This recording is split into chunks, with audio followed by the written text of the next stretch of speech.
Imagine, a podcast series by Imagine Theatre. Hello again, we're past the halfway stage of the year and things are starting to hot up in the panto world. Welcome to episode 82 of the Just Imagine podcast series, and this time we're going to talk about pantomime and music. For more information, go to their website at www.imaginetheatre.co.uk. In the last episode, I went behind the scenes at the UK Pantomime Awards and met organisers, judges and winners at the fabulous G Live in Guildford. Don't worry if you missed that or any of the other 81 previous episodes, they are all still available, so make sure you check them out. We talk to practitioners and academics about how pantomime is produced, its history and of course its future. And don't forget to subscribe to the series so that you don't miss any future episodes. Well, this time I've been joined by a multi-instrumental musician, a musical director, arranger and composer, performer, sound designer and educator. He studied music and performance arts at Middlesex Polytechnic with Philippe Gaulier in Paris and Desmond Jones in London. He also trained in the Estill vocal method with Anne-Marie Speed, and he runs Prop It, a theatrical prop hire business, as well as the Speakeasy Revival Orchestra, Jazz Pirates, Papa Pirates and Gramophone Music. He's a very busy man. He is Miles Russell. How are you, Miles? Good morning. I'm all right. Thank you very much. So tell us a bit about your background, first of all, and when music really came into your life. Was it at school? Was it influence from parents? Where did it all start? Yeah, all of that, really. You know, there was always music in the family. There were loads of records. We used to listen to records and a really sort of broad cross-section, everything from classical music to jazz and musicals and the lot, really. And my dad played jazz piano, and he played in quite a well-known sort of vintage jazz band, so we used to go and see him a lot. So there was always music around at home. And then I was lucky enough to go to a school with a great music department, led by a chap called Peter Allwood, who was very influential, and there was lots of opportunities for music there. And it was through Peter Allwood that I was introduced to the National Youth Music Theatre, because he'd done shows for them, and I did a few shows with them back in the 80s, both as an actor and a musician, and that sort of set me off on the path. Left school, as you said, I was lucky enough to get a place at Middlesex Poly, studying performing arts, majoring in music, which was a really sort of exciting course, sort of lots of opportunities, a broad cross-section of things that we studied, and one thing I liked about the course is it threw the musicians, the actors and the dancers all in together, so there were core studies where we all needed to work together, which was very exciting, you know, and you'd get a load of gangly idiot musicians having to jump around in the dance studio, and if anything, it gave you a great respect for what dancers do. Do you know, that's exactly the same degree that I did, but at a different polytechnic. But I was offered a place at Middlesex Polytechnic, and I loved the course. I went to Leicester, but I loved the course. Yeah. You know, a mix of music, dance, drama, and arts administration. So you got a bit of a background in everything, and you majored in one. I majored in drama, you majored in music, but it's a real fantastic foundation on which to build, isn't it? Absolutely, and you tended to get people would go out of there into all sort of elements of the performing arts world with this broad knowledge and sort of respect for each other. Yeah, it was a great time. And of course, pretty much everybody you ever worked with at the National Youth Music Theatre is now in a West End show or somewhere similar. Absolutely. I did, what did I do? I did Bodywork, which was a Richard Stilgoe show, and that was with Johnny Lee Miller and Jude Law. I did Roman Invasion of Ramsbottom. Little Rats. I did, quite a few shows. Yeah, it was great. Again, you know, drawing together of all these people from around the country, all with, you know, musical theatre talents. It was, a very exciting time. I'm intrigued as well as to how you managed to take up so many different instruments. I had no idea you played so many. So where did it start? Was it the piano? Was it the trumpet? What was it? It was trumpet first. You know, as a young kid, you know, age 7 or so, I started on the trumpet and, you know, worked up through the grades and did that. And I've never stopped that. You know, the trumpet's still my main instrument, really. Then into secondary school, I got into the piano, you know, playing in bands, playing in pop bands, and starting to musically direct. So, you know, leading from the piano. The multi-instrumental comes really from being an actor-musician, you know, and I've done quite a lot of that. And with that job, you tend to pick up a lot of instruments. So one thing, they're like portable instruments. So, you know, I sort of learnt the accordion, and other brass. So I play the trombone and other brass, and then percussion, and then you pick up a guitar and strum a few chords. So, you end up with a load of different instruments just because then you've got the flexibility to play what's needed. I guess as well, one instrument might lead to another. Children often pick up the clarinet and then move on to the saxophone, for instance. Yeah. You play the flugelhorn as well. Yeah, so it's basically like it's a slightly bigger trumpet with a more sort of mellow sound. So it gets used a lot in sort of brass band stuff, and also big band jazz bands use them a lot. So it tends to be a double. If you play trumpet, you'd probably play flugelhorn as well. It's not that different. So what about pantomime? When did that first come into your life? Do you remember going to see a pantomime as a child? Yeah, absolutely. I do. We used to go. I used to live near Worthing, and we used to go to the pier to see the pantomimes. I remember seeing Barbara Windsor, Ken Dodd, Christopher Biggins, and Sooty and Sweep that were massive in the 70s. I remember them. I don't remember any of the plots, sadly. I just remember those sort of celebrities. And I do remember sweets being thrown. I remember that definitely, which you don't get so much now, but they used to throw those. So yeah, that I do definitely. Panto was one of those Christmas traditions. We used to go and see that. Do you remember what your first reaction was when you first went to see a panto? Because different things can stick in the memory, whether it's the celebrities, the special effects, or the fact that you can scream and shout and get involved. What made an impact on you? Oh, definitely. The shouting was very exciting. And you're sort of taught when you go to the theatre that you're meant to be quiet and watch the show, and suddenly you're in this environment where everyone's shouting out and the cast is shouting back at you and engaging across the fourth wall. And I remember that was very exciting. I used to enjoy that. Now, once you'd finished your training, how did your professional career begin? Left Middlesex, still living in London, and in those days the stage newspaper used to have actual job ads in it. The sort of back 3 or 4 pages would be real jobs that you could apply for, and so as a young performer, I'd apply to everything. I got my first break actually doing panto for Doc Watson at the George Square Theatre in Luton, which is in the library building there. It's still there. I did 3 or 4 shows for him. I wrote music, MD'd, and performed in several shows. Then I did a lot of small-scale touring and rural touring, writing music, and at the same time playing in jazz bands, playing and performing as well. Then I suppose my big break was I musically directed the actor-musician show Return to the Forbidden Planet, which is a cracking show, and I did a year's sort of national tour and West End run of that, and then plenty of other shows, pantomimes. So yeah, it just sort of grew, and keeping never quite knowing really what I wanted to do and liking to do everything, so keeping it very broad. Along the way, other West End shows, Dirty Dancing, tours, and so on. Yeah. But that first pantomime as a musical director in Luton, again, another great foundation for what might lie ahead. I mean, a bit of a baptism of fire, I suppose, in some ways. Oh, completely, yeah. He definitely took a chance on me. I was very green, but he was a great guy, and is a great guy, and very supportive. And I sort of learnt the job as we went. Yeah, and we had a good few years of successful shows there. Now, there are lots of different aspects of music in pantomime, and lots that you would be involved with. That could be as a musical director in a pit or similar. It could be putting music together, composing music, recording tracks, or at least writing parts for a small band. Talk us through what you do for Imagine. I suppose there's 3 roles that I do, and they're the musical director, the arranger, and the musical supervisor.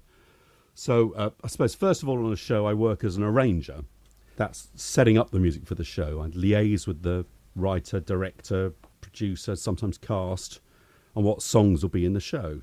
Once that's agreed, I do sort of demo versions so we can check the key and the tempo and the length and the structure, and everyone who needs to can have a listen.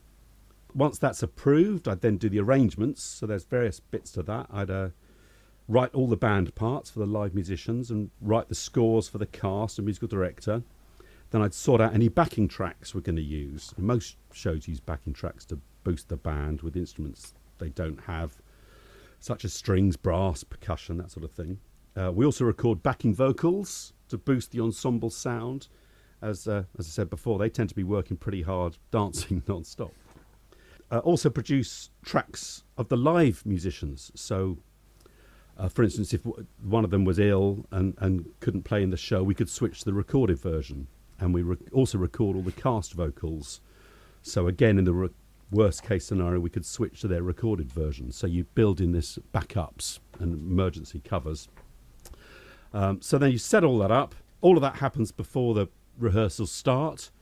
So the cast can listen to the tracks and learn the music before we start. Because as you know, Martin, rehearsal periods tend to be pretty short for a pantomime.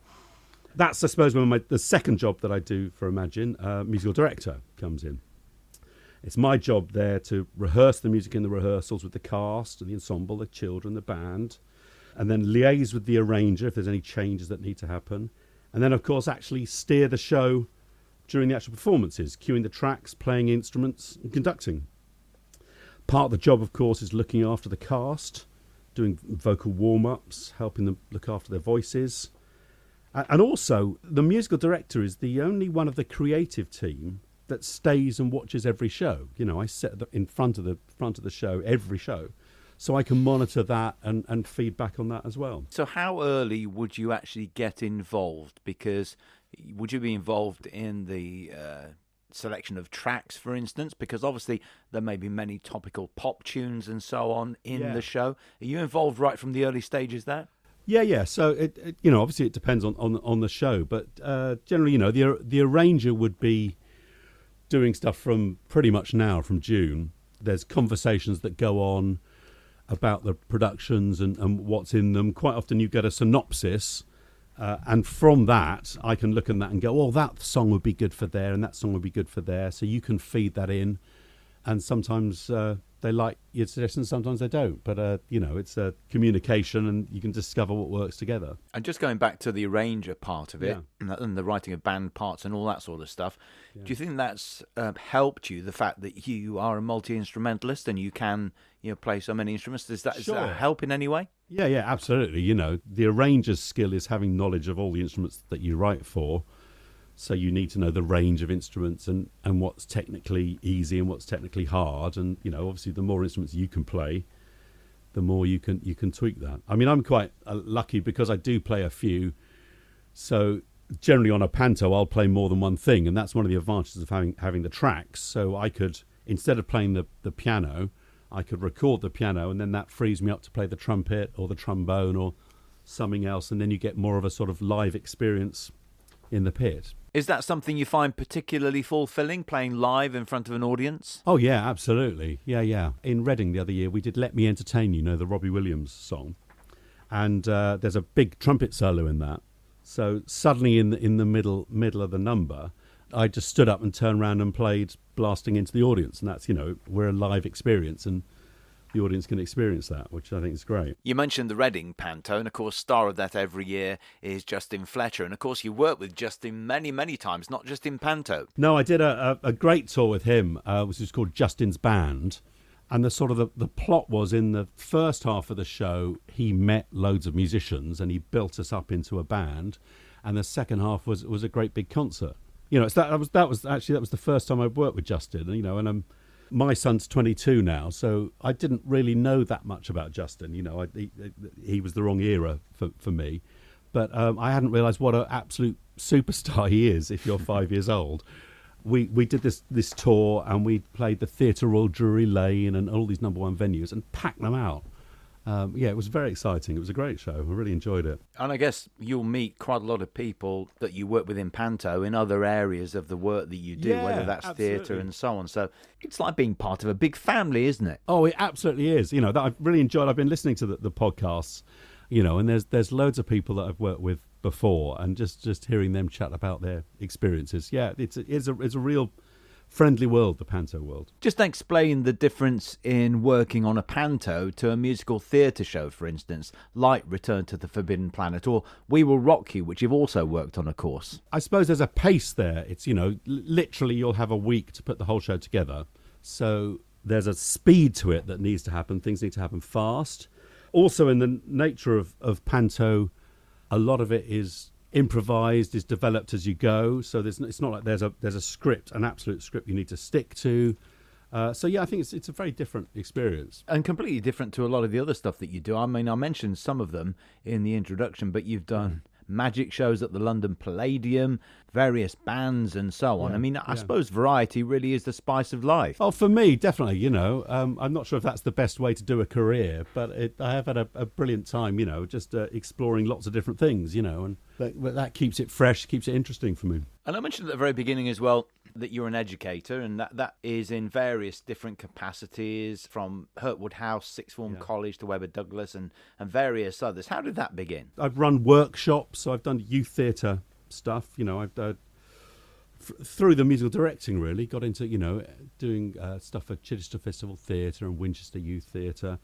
And actually, the Hurtwood House school job came at the right time. I went and musically directed a show for them there, and they offered me a job, a sort of permanent job, and it just happened at the right time. I had a son on the way, and the idea of working from home, not touring, was attractive. So I took this job working there, and then I was there for nearly 20 years, teaching singing, musically directing shows, directing, working on the music technology department. And so it was just it's a very exciting place. It's a nice place to be, full of sixth form kids that were desperate to learn, that wanted to be there. So yeah, I had a great time there. I think as well that it runs parallel with panto, doesn't it, in many ways, because panto will be very often the first sort of theatre that children see and opens their eyes to all sorts of other things. But also Absolutely. It may be the first time children get to perform on a professional stage. The stuff that you've been doing runs alongside that, really. Yeah, absolutely. Those kids that audition and get into the shows, and what an experience for them to be involved in a professional show, often with great stars in, and there they are on the stage, sharing the stage. Yeah, great experience. And children's theatre you've done a fair amount of as well. I mentioned to you before we spoke on the podcast that one of your shows had been to Curve in Leicester, where I live recently.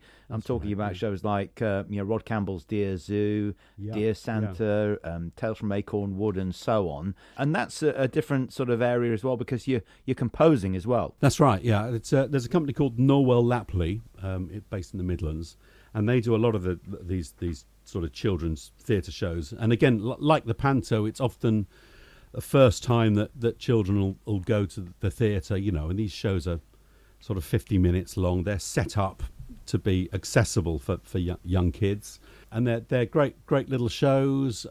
Tales from Acorn Wood is a fantastic show. It's they're all puppets. There's sort of life-size puppets, and actually there was a great time where Axel Schiffler, who did the drawings for the book, he came to see the show when we were at the South Bank, and there was a sort of line-up with the puppets and the puppeteers, and he just went down the line shaking the hands of all the puppets. That was the reality for him, and how weird for him to see live versions of the things he'd drawn. And that's a completely different area again for you. A bit of artistic freedom, in terms of composing brand new music for a show. How exactly fulfilling is that? Oh, I love that. Yeah. I love that, and love creating the music. And you end up writing songs, and you go and see the show, and all the audience are there singing your song. It's a great experience. It's lovely. I love it. I mean, if nothing else, the sort of musical stuff that you do is incredibly eclectic, from Lindy Hop to umpire bands. Yeah. You just love a new challenge, don't you? That's very true. That's it. I don't think I can stay in one lane. I do like mixing it up. So again, those are sort of function bands and so on, aren't they? But very often themed, and there are elements of panto in some of those. Oh yeah, absolutely. My own band, the Speakeasy Revival Orchestra, which is basically a jazz band, but we really draw on the sort of Spike Jones, City Slickers performance element. So it's more of a stage band than a function band, and we do silly things with balloons, and there's a cappella songs we sing, and we mix it up. So it's all it's a performance comedy thing, which I'd really like. Are you a football fan, by the way? Not especially. More of a rugby fan, I must admit. Perfect, ideal for me. But I just wondered how you came to compose the entrance music for West Ham United. Oh yeah. Well, yeah. So I didn't compose that music, but I played on. Their theme is I'm Forever Blowing Bubbles. Yep. And it was a friend of mine was basically writing their entrance music to be played when they come into the stadium.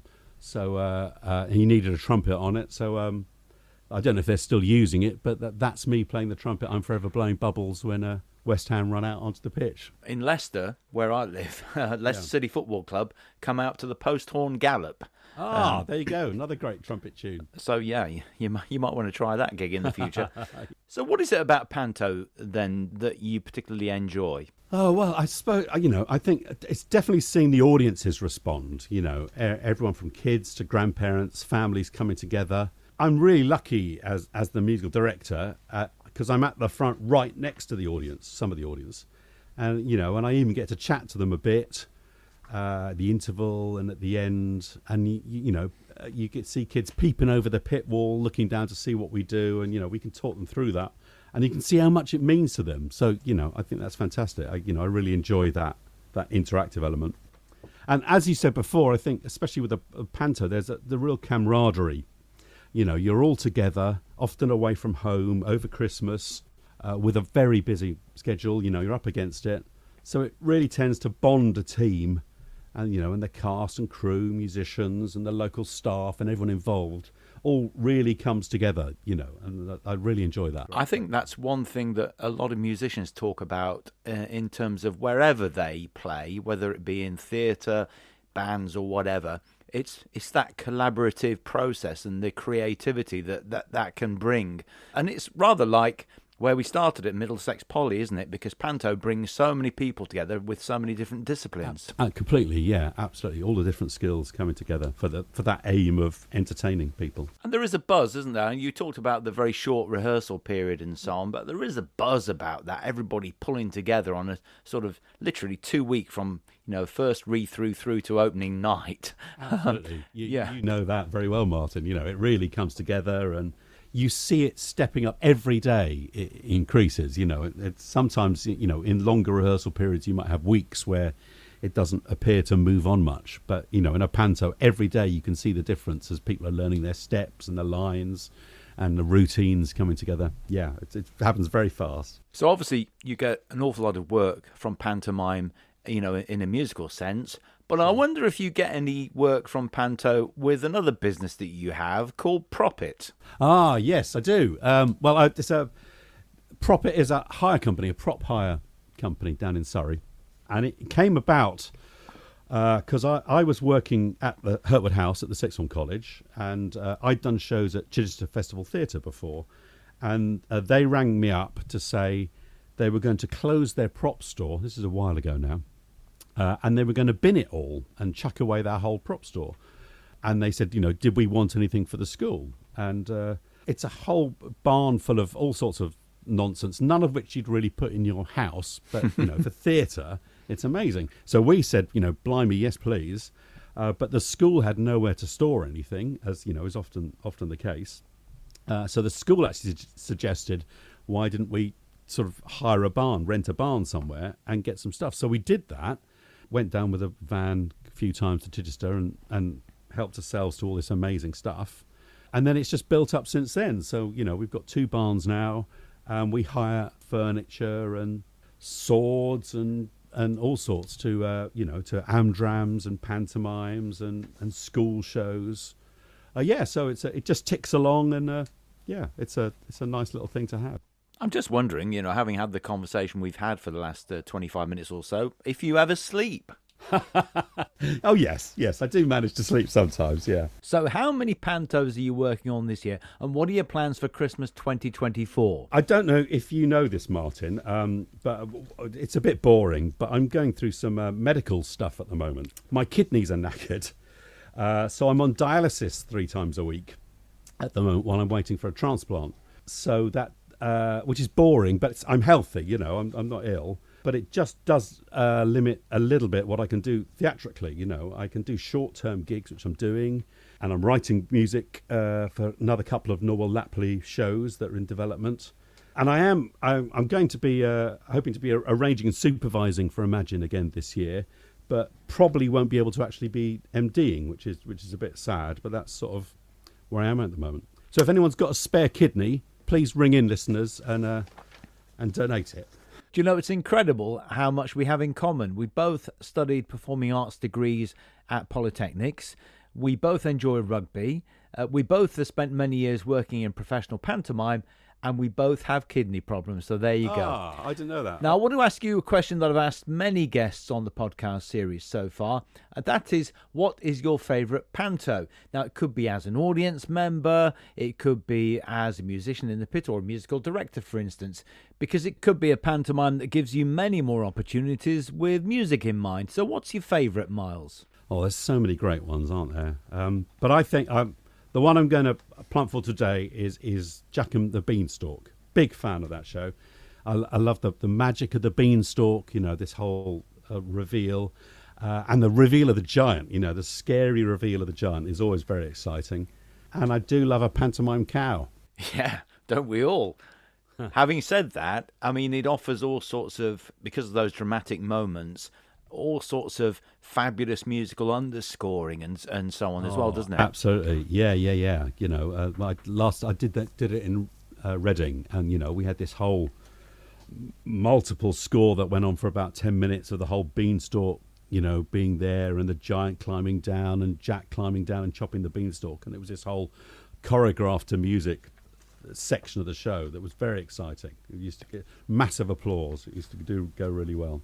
Do you know, I think I've done it probably 4 times, and I can honestly say I don't think I've seen a bigger reaction from any audience in any panto than when at the back of the stage the big doors open, the dry ice streams through, and the giant walks towards the audience. Big lumbering giant, yeah, absolutely. Imagine's got some fantastic giants as well. They look just brilliant. They're very exciting. And finally, I suppose of all the things that you do, pantomime is such an open book in terms of your musical creativity, isn't it? Sure, yeah. It's working with great people. Sometimes get to write music. A few of Imagine's shows with Justin have written songs. So, it's very creative and it happens very fast. Yeah, it's very exciting, panto. Well, listen, it's been an absolute pleasure chatting to you. I wish you all the best with the transplant and the dialysis and so on. You. And Miles, thank you so much for talking to us. Thanks, Martin. It's a pleasure. And that's it for now. Thanks again for supporting this podcast series. And don't forget, there are many more fabulous guests still to come. So please remember to subscribe through your favourite podcast app. In the next episode, we'll be meeting the daughter of a man who was a musical director at the height of the variety pantomimes, who worked with the likes of Morecambe and Wise and conducted countless Royal Variety performances, as well as being the dad of a former famous Radio 1 DJ. That's coming up with me, Martin Ballard, next time in episode 83. Thank you for listening to the latest edition of Just Imagine, the podcast series from Imagine Theatre. And you can find out more by going to www.imaginetheatre.co.uk.